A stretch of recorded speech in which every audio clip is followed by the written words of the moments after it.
अस्सलाम वालेकुम dear students, कैसे हैं आप सब। My name is Mohammad Imran and here I am to teach you physics class first year.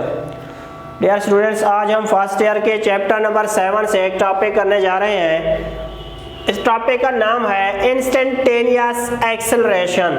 इससे प्रीवियस लेक्चर्स में हम इंस्टेंटेनियस डिस्प्लेसमेंट, इंस्टेंटेनियस वेलोसिटी को डिटेल में स्टडी कर चुके हैं। आज हम कर रहे हैं इंस्टेंटेनियस एक्सेलरेशन।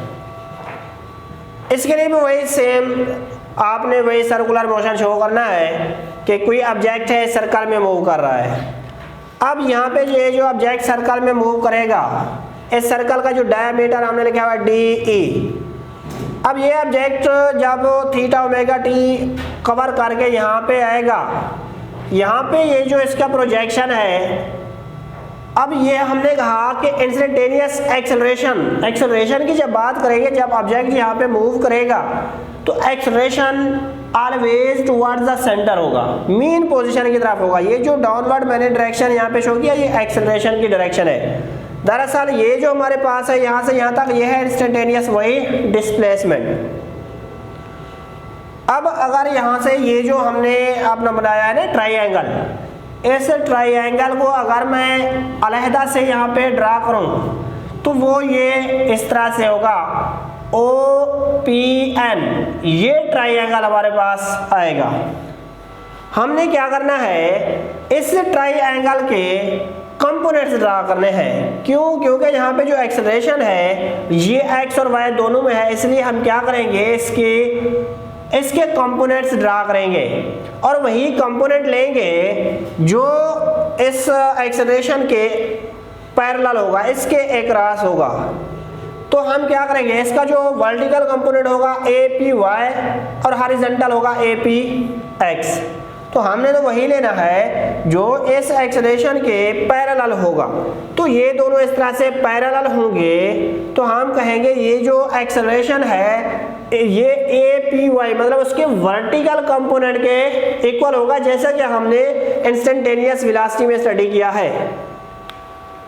तो ये जो एक्सेलरेशन होगा हमारे पास वो है आएगा APY और वर्टिकल कंपोनेंट को हम हमेशा लिखते हैं साइन थीटा।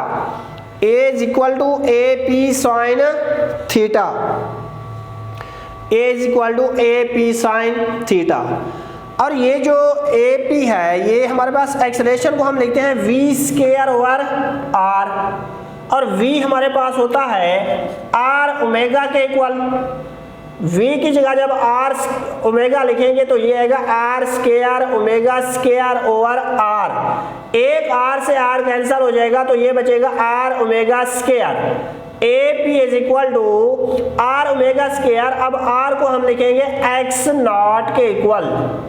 तो इसमें जब पुट करेंगे AP is equal to X not omega square, तो आप क्या करेंगे, एक्सेलरेशन को लिखेंगे acceleration is equal to AP की जगह आपने लिखना है X not omega square sine theta. आप इसको इक्वेशन 2 का नाम दे दें। अब इसी ट्राइएंगल को अगर हम कंसीडर करें तो यहाँ हमारे पास दो चीज़ें गिवन हैं, ये है X, ये X नॉट, परपेंडिकुलर और हाइपोटेनस ये हमें गिवन है। तो हम यहाँ से साइन थीटा ड्रा कर लें, क्योंकि जो दो चीज़ें ये वाली हमें गिवन है। Sine theta is equal to perpendicular over hypotenuse. इस ट्राइएंगल में ये जो परपेंडिकुलर है वो है ON और हाइपोटेनस है OP। Sine theta is equal to ON over OP। Sine theta is equal to ON किसके इक्वल है, X के इक्वल है। OP किसके इक्वल है, X नॉट के इक्वल है। Sine theta is equal to X over X not. अब यह है साइन थीटा की वैल्यू हमारे पास। अब साइन थीटा की वैल्यू को आप इक्वेशन 2 में पुट कर दें, पुटिंग इन इक्वेशन 2, तो A is equal to X not omega square, sine theta की जगह X ओवर X नॉट आप पुट कर दें। A is equal to X not omega square into X over X not. X not से X not cancel हो जाएगा, बाकी बच जाएगा ओमेगा स्क्वायर X। अब हमने कहा ये जो एक्सेलरेशन है टुवर्ड्स मीन पोजीशन है, यही तो कैरेक्टरिस्टिक्स ना सिंपल हार्मोनिक मोशन की कि एक्सेलरेशन हमेशा मीन पोजीशन की तरफ ही होगा। तो हम यहाँ नेगेटिव साइन लगाएंगे, a is equal to minus omega square x। ये जो ओमेगा स्क्वायर है ये हमारे पास है कांस्टेंट, ओमेगा स्क्वायर को हम कांस्टेंट ले रहे हैं। अब a is equal to minus constant x।